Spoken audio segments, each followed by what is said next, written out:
ایک سوال یہ پوچھا گیا کہ روزے کی حالت میں جھوٹ، غیبت، چغلی وغیرہ اور بالخصوص غیبت کے بارے میں اور نبی کریم رؤوف الرحیم صلی اللہ تعالیٰ علیہ وسلم کے ارشاد گرامی کا یہ مفہوم ہے کہ غیبت کرنے والا ایسے ہے کہ جیسے اس نے اپنے مردہ بھائی کا گوشت کھایا ہے۔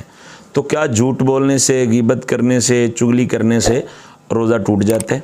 جواباً عرض یہ ہے کہ اگرچہ یہ تینوں گناہ بہت بڑے بڑے گناہ ہیں اور ان کی سخت وعیدیں قرآن و حدیث میں منقول ہیں اور ان سے اجتناب کرنا چاہیے۔ جھوٹ کے بارے میں تو یہاں تک ارشاد فرمایا گیا کہ ایک صحابی نے پوچھا یا رسول اللہ صلی اللہ علیہ وسلم کیا فلاں جرم مومن کر سکتا ہے؟ فرمایا ہاں ہو سکتا ہے وہ کر دے۔ چوری کا کہا، پھر کہا حضور کیا فلاں جرم کر سکتا ہے؟ فرمایا ہاں ہو سکتا ہے کہ کر لے۔ تو عرض کی حضور کیا مومن جھوٹ بول سکتا ہے؟ تو آقا کریم علیہ السلام نے فرمایا کہ مومن جھوٹ نہیں بول سکتا، مومن جھوٹا نہیں ہو سکتا۔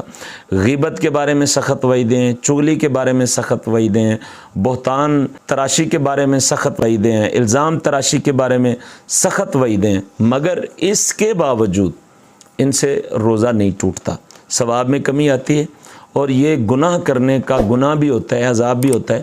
اللہ تعالیٰ اگر معاف نہ فرمائے تو پھر یہ سارے کام ہوں گے مگر روزے پر کوئی اثر نہیں ہوگا، یعنی روزہ ٹوٹے گا نہیں۔